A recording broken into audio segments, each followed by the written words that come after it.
Hello everyone, I hope सभी अच्छे होंगे। दिवाली की आपको बहुत बहुत शुभकामनाएं। तो आज के हम इस लेक्चर में रिलेटिव प्रोजेक्टाइल जो हमने लेक्चर 3 में किया था उसी से रिलेटेड प्रॉब्लम्स करने वाले हैं।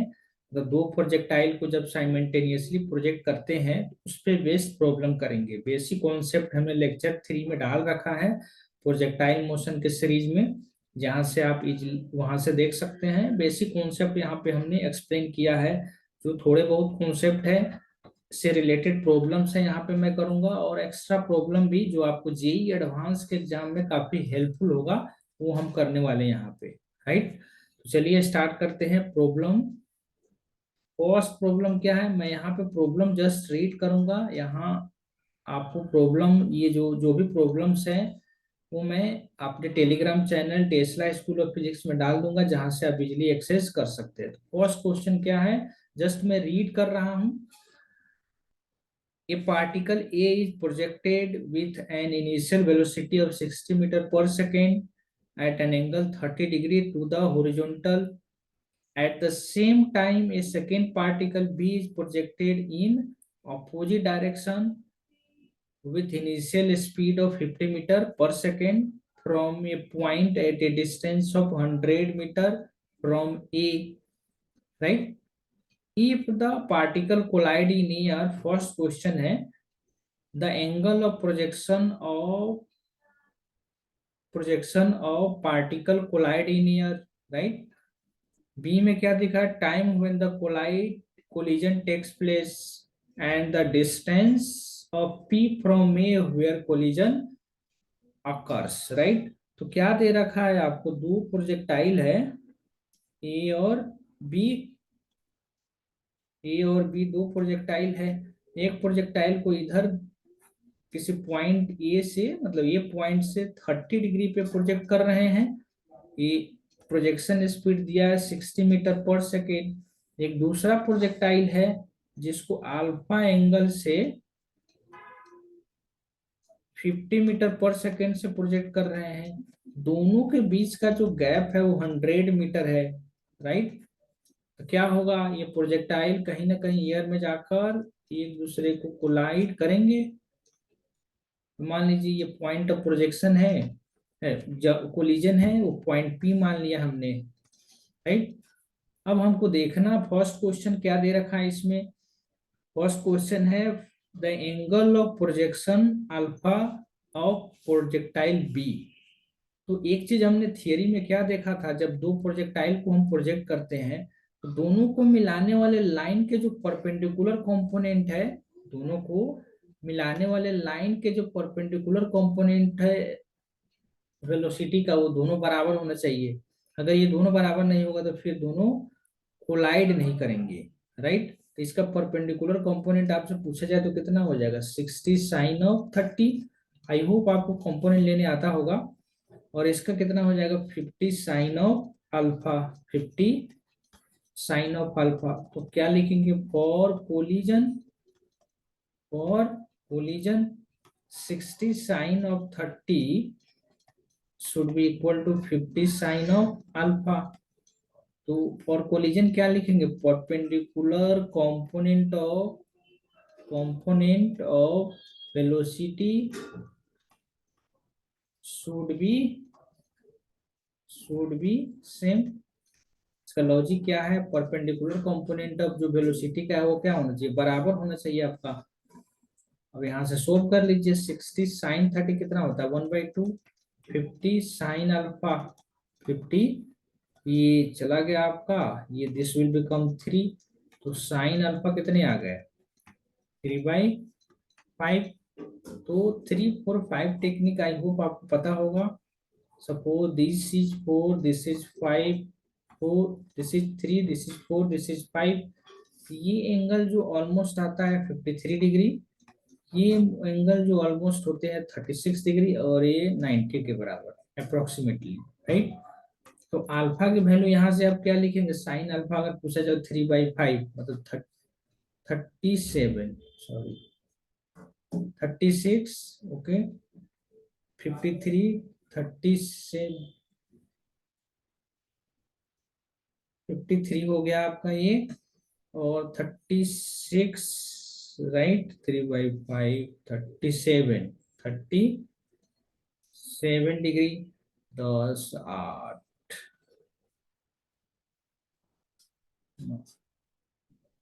Right, 37 degree. साइन अल्फा कितने हो गए? ये जो एंगल है आपका 37 है। चलिए मैं एक बार और इसको कर देता हूँ। This angle is 37, this is 53। Sine alpha कितना हो जाएगा आपका? 3/5 दे रखा है, दैट इज 37 डिग्री। अल्फा की वैल्यू कितनी हो गई? 37 डिग्री। तो फर्स्ट क्वेश्चन आपका यही था, क्या the angle of projection of particle B. तो this is the answer of part A. Now B part पे चलते हैं। The time when the collision takes place, तो कितने टाइम के बाद कोलिजन होगा। तो यहाँ पे ऑलरेडी दे रखा है कोलिजन हो रहा है। तो इस प्रॉब्लम को हम कैसे करेंगे? रिलेटिव मोशन से करेंगे। रिलेटिव मोशन मतलब किसी एक के फ्रेम में जाएंगे हम, एक प्रोजेक्टाइल के फ्रेम में, फिर दूसरे प्रोजेक्टाइल को रिलेटिवली देखेंगे। तो मान लीजिए हम बी के फ्रेम में चले गए, तो ए का जो हॉरिजॉन्टल स्पीड है कितना है यहाँ पे? तो 60 cos of 30, so this will become 60 cos of 30 is √3/2। कितना हो जाएगा? 30, दैट इज 30√3 मीटर पर सेकेंड। बी को हमने इधर ही प्रोजेक्ट किया, इसका इसका हॉरिजॉन्टल कंपोनेंट कितना आ जाएगा? तो स्पीड बी का दे रखा है कितना? 50, और अल्फा हमने निकाल लिया 37। तो 50 cos of 37 की वैल्यू कितनी होती है? 4/5। So this will become 10, that is 40, right. तो मैं निकालना चाहता हूँ velocity of A with respect to B, क्योंकि मैं किसके फ्रेम में बैठा हूँ? बी के फ्रेम में।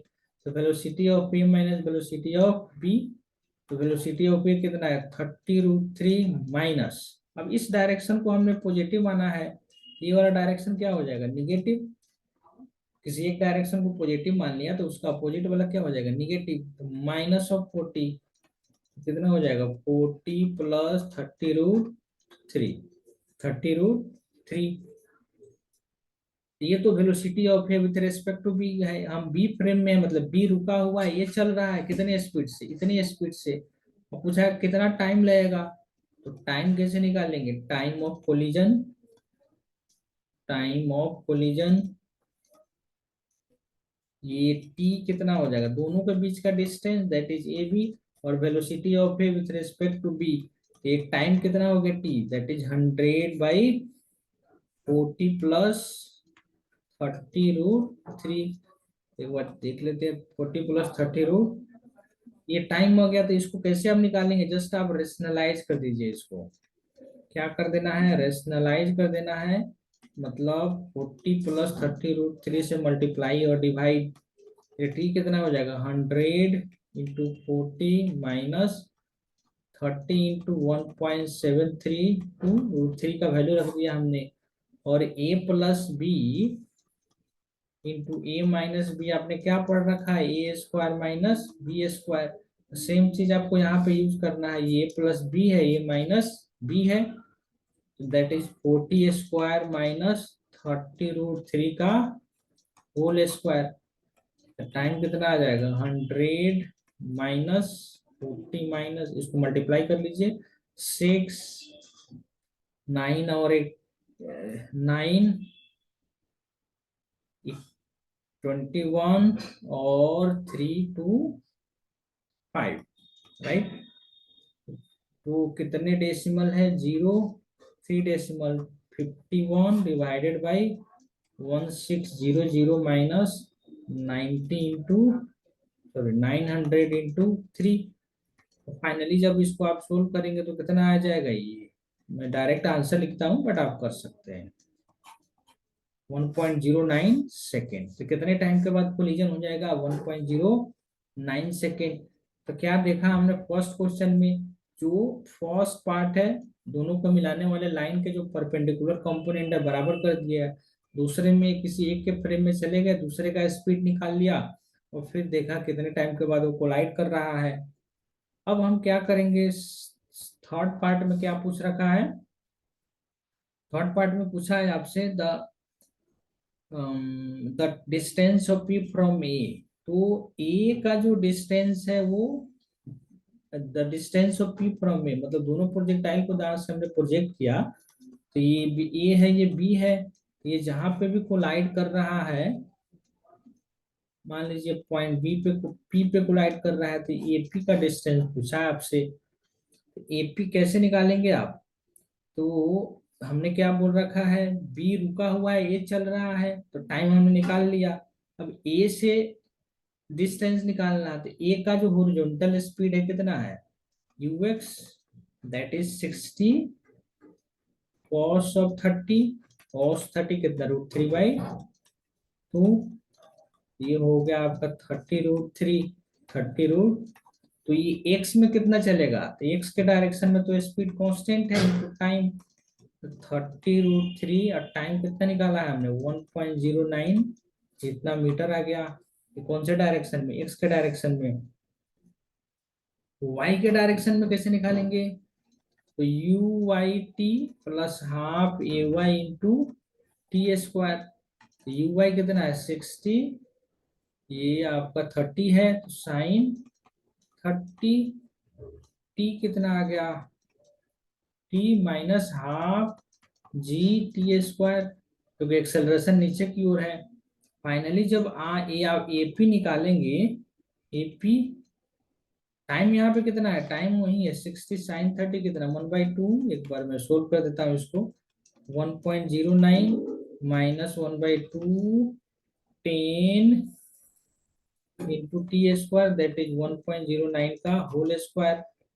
इसको आप सोल्व कर सकते हैं, 30 इंटू 1.09 माइनस ये हो गया आपका 5 इंटू 1.09 का होल स्क्वायर। ये कितना एक्स है कितना वाई है हमने निकाल लिया। तो डिस्टेंस एपी कितना हो जाएगा, डिस्टेंस फॉर्मूला यूज कर लीजिए आप, पाइथागोरस थ्योरम, x² प्लस ये आपका एक्स है ये आपका वाई है, तो ये टोटल कितना हो जाएगा √x² प्लस y²। तो x का वैल्यू हमने ऑलरेडी निकाल रखा है, x का वैल्यू हमारा ये है और y का वैल्यू ये है। अब क्या करना है, इसको इसमें पुट करना है, तो फाइनली जो आपको आंसर मिलेगा 62.44 मीटर। डायरेक्ट आंसर लिख रहा हूं मैं, आप कैलकुलेशन कर सकते हैं, मैं एज्यूम कर रहा हूँ आपको इतना तो आता होगा, राइट। ओके, तो ये आपका प्रॉब्लम हो गया relative to projectile motion, relative projectile motion.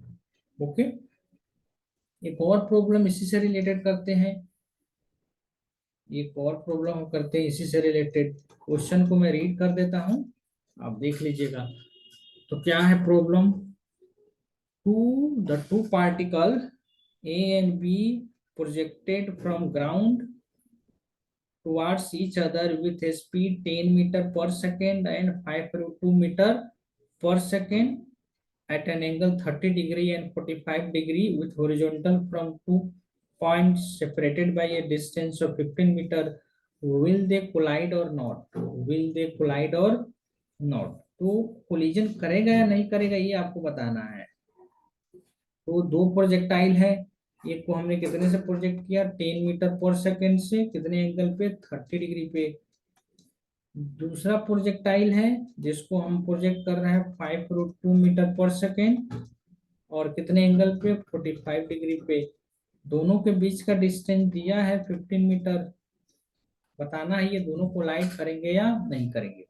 तो जब ऐसा क्वेश्चन आपसे पूछे तो कोलिजन चेक करना है, तो फर्स्ट का रेंज निकालिए, सेकेंड का रेंज निकालिए और vertical component of speed check कर लीजिए। इसका वर्टिकल कंपोनेंट अगर ए नाम देते हैं, इसको बी नाम देते हैं, ए का कितना आ जाएगा 10 sine of 30, that is sine 30 is 1/2 that is 5 meter पर सेकेंड। इसका वर्टिकल कितना 5√2 इंटू साइन 45, तो साइन 45 कितना 1/2। तो वर्टिकल कंपोनेंट तो बराबर है। अब फर्स्ट का रेंज निकालते हैं, तो फर्स्ट का रेंज कितना हो जाएगा u² sine 2θ/g, u² means 100, sine 2θ means 2 into 30 that is 60 degree divided by 10, तो कितना आ जाएगा 10, ये दूसरी √3/2 ये 17.32/2, 17.32/2। तो आर ए कितना आ जाएगा आपका 8.66 मीटर। आर ए कितना आ गया 8.66 मीटर। ये आर ए आपका आ गया 8.66 मीटर, राइट। आरबी हम निकालते हैं कि आरबी का हॉरिजॉन्टल रेंज कितना है, तो आरबी के लिए क्या लिखेंगे, सेम चीज, u² sine 2θ/g। You square कितने से प्रोजेक्ट किया हमने, 5√2 से 45 डिग्री, तो 5√2 होल स्क्वायर साइन 45, तो 2 × 45 divided by g, that is 10। तो आरबी कितना हो गया 25 × 2 divided by 10, that is 5, right. तो R A plus R B जो यहाँ पे हम देख रहे हैं वो कितना हो जाएगा, ये 8.66 प्लस 5, 13.66। और ये दोनों के बीच का जो गैप है वो 15 मीटर है। दोनों का जो रेंज है उससे तो ये ज्यादा है, 15 मीटर जो है वो ज्यादा है। इसका मतलब क्या है, ये प्रोजेक्टाइल जाएगा कुछ ऐसे इधर गिरेगा। थोड़ा अच्छे से बना देता हूं मैं ऐसा, तो फ्लैट ये प्रोजेक्टाइल गया कुछ यहाँ पे। दूसरा प्रोजेक्टाइल क्या है, दूसरे प्रोजेक्टाइल के बारे में बोला जाए तो यहाँ से प्रोजेक्ट किया और कहीं मान लीजिए इधर ही ये निकल गया। ये दोनों प्रोजेक्टाइल का जो रेंज है वो दोनों के डिस्टेंस से कम है। दोनों के डिस्टेंस से सम प्रोजेक्टाइल जो है वो दोनों के डिस्टेंस से कम है। ये प्रोजेक्टाइल कभी मीट ही नहीं करेंगे। जब कभी मीट ही नहीं करेंगे तो कोलिजन होगा नहीं होगा, क्योंकि ये तो यहीं पे जाकर खत्म हो गया और ये वाला यहाँ पे जाकर खत्म हो गया। कोलिजन के लिए जरूरी है वो दोनों कहीं ना कहीं एक साथ मिले। मिलने के लिए जरूरी है कि जो रेंज है, जो दोनों का सम ऑफ रेंज है, दोनों का डिस्टेंस से ज्यादा होना चाहिए। तो यहाँ से आप क्या लिख सकते हैं, प्रोजेक्टाइल मोशन के कोलिजन के लिए जरूरी है कि सम ऑफ जो रेंजेज है वो should be greater than equal to distance. अगर इक्वल टू भी हो जाए तो हम बोलेंगे कि हमारा काम हो गया। मान लीजिए इसको हमने इधर से प्रोजेक्ट किया यहाँ गया, एक प्रोजेक्टाइल को इधर से प्रोजेक्ट किया ये यहाँ गया, तो R1 अगर R2 मिलकर, R1 R2 मिलकर सम दोनों के रेंज के, दोनों का जो रेंज है वो दो का मिलकर दोनों range, but R1 plus R2 जो है दोनों के डिस्टेंस के अगर बराबर हो गया तो हम बोलेंगे कि कोलिजन होगा। बट इस केस में जो डाटा दे रखा है उसके अकॉर्डिंग कोलिजन नहीं होने वाला, राइट। तो आई होप ये समझ में आया होगा आपको, कोलिजन होगा या नहीं होगा। तो यहाँ पे कोलिजन नहीं होने वाले हैं, तो आंसर आपको क्या हो जाएगा यहाँ पे, no collision will takes place, no collision will take place, will take, कोई कोलिजन नहीं होगा, राइट। अब हम एक और क्वेश्चन इसे करते हैं, इसका मैं हिंट दे दूंगा, आप आराम से कर सकते हैं, आंसर भी मैं बता दूंगा। क्या दे रखा है, two particle A and B are projected simultaneously from the two towers of height 10 meter and 20 meter respectively.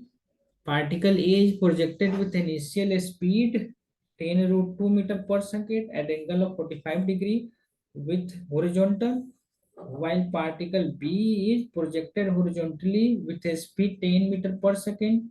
If they collide in air, यहाँ पे दे रखा है collision हो रहा है, What is the distance d between towers? तो क्या दिया है क्वेश्चन में, फ्रेम कर देता हूं। एक ये टावर है, एक दूसरा टावर, सॉरी, एक दूसरा टावर ये है, राइट। एक टावर ये है, दूसरा टावर ये है। इन दोनों के बीच का जो डिस्टेंस है वो डी है। इन दोनों के बीच का जो डिस्टेंस है वो डी है। Two tower simultaneously from to 10, एक का हाइट तो 10 मीटर है, दूसरे का हाइट 20 मीटर है। विथ इनिशियल स्पीड, तो एक को हमने प्रोजेक्ट किया है 10√2 मीटर पर सेकेंड से, 10√2 मीटर कितने एंगल पे, 45 पे। दूसरे को हमने किससे प्रोजेक्ट किया है, एंगल ऑफ 45 डिग्री विथ, ये दूसरे को हमने हॉरिजॉन्टली प्रोजेक्ट किया है कितने से, 10 मीटर पर सेकेंड से। If they collide in air what is the, तो दोनों के बीच का डिस्टेंस कितना है ये हमको निकालना है, दोनों के बीच का डिस्टेंस कितना ये हमको निकालना है, राइट। अब जब जब कोलिजन होगा तो दोनों का एक्स कोऑर्डिनेट और वाई कोऑर्डिनेट सेम होगा, डिफरेंट होगा। एक तो अप्रोच ये है, फर्स्ट अप्रोच से अगर करें तो दोनों के बीच का जो एक्स कोऑर्डिनेट और वाई कोऑर्डिनेट होगा वो सेम होने वाला है। जब दोनों कोलाइड करेंगे तो टाइम भी दोनों का सेम होगा, टाइम भी दोनों के लिए सेम होंगे। एक तो तरीका ये है, राइट, कि आप दोनों का एक्स और वाई कोऑर्डिनेट बराबर कर दीजिए, फिर आंसर आ जाएगा। तो मान लेते हैं ये हमारा एक्स एक्सिस है, ये हमारा, ये हाइट दे रखा है, ये हमारा एक्स एक्सिस है और ये वाई एक्सिस है। तो when collision takes place, x and y coordinate of, मान लीजिए प्रोजेक्टाइल ए है, ये प्रोजेक्टाइल बी है, of A and B will be same. एक तो तरीका ये है, यहां से आप ये कर सकते हैं। अल्टरनेट तरीका क्या है, जो अभी कॉन्सेप्ट बताया आपको, इन दोनों को मिलाने वाला जो लाइन है वो यही है, दोनों को मिलाने वाला लाइन तो यही है।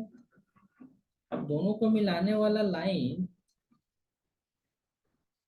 के परपेंडिकुलर कंपोनेंट ऑफ जो स्पीड है वो दोनों का बराबर होना चाहिए। रिलेटिव एक्सेलरेशन तो किसी का भी नहीं है, क्योंकि दोनों एयर में है, दोनों का एक्सेलरेशन माइनस ही है, डाउनवर्ड डायरेक्शन ही है।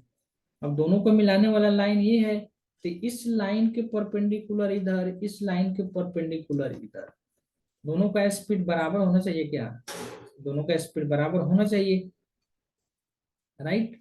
उसे क्या फायदे हैं, फायदा क्या है कि जस्ट आपको चेक करने के लिए कोलिजन होगा या नहीं होगा, तो वर्टिकली ये कितने एंगल से प्रोजेक्ट, मतलब परपेंडिकुलर के साथ ये कितना एंगल बना रहा है वो हम निकाल सकते हैं। तो ये अगर एंगल निकल जाएगा ये, तो ये एंगल भी हम निकाल सकते हैं, राइट।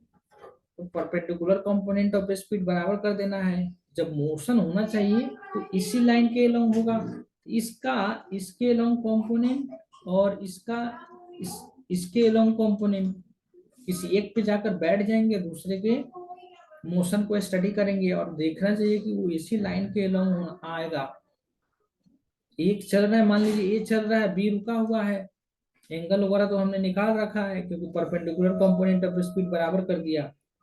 तो एक रुका हुआ है, जैसे मान लीजिए बी के फ्रेम में ये चल रहा है, तो कितने टाइम के बाद ये कोलाइड करेगा, ये डी है और ये 10 है। तो डिस्टेंस कितना आपका हो जाएगा, d√d² प्लस 10²।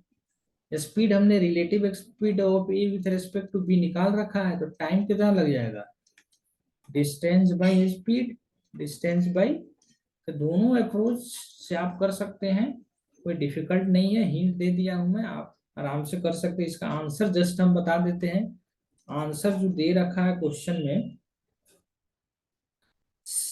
पूछा क्या है आपसे, if the collide what is the direction of distance D between the towers. तो टावर्स के बीच का डिस्टेंस कितना हो जाएगा आपका, 20 मीटर। तो जो आंसर दे रखा है डी इज 20। आंसर आप चेक कर सकते हैं, हिंट हमने यहाँ पे दे दिया है। ओके, तो आई होप ये प्रॉब्लम्स आपको समझ में आया होगा जेई एडवांस के लिए, और काफी ये यूजफुल है जेई मेंस एग्जाम के लिए भी। ओके, आई होप ये लेक्चर सीरीज आपको समझ में आ रहा होगा। समझ में आ रहा है तो प्लीज प्लीज अपने दोस्तों के साथ इसको शेयर कीजिए और ज्यादा से ज्यादा कमेंट किया कीजिए। ओके, तो कमेंट करना है प्लीज, शेयर करना है अपने दोस्तों के साथ और चैनल को सब्सक्राइब कर लेना है। It's my request to everyone. Okay, तो मिलते हैं नेक्स्ट लेक्चर में। तो नेक्स्ट लेक्चर में हम प्रोजेक्टाइल मोशन के बारे में स्टडी करेंगे, बट अप द इंक्लाइंड और down the inclined. Okay, thank you very much for watching this video.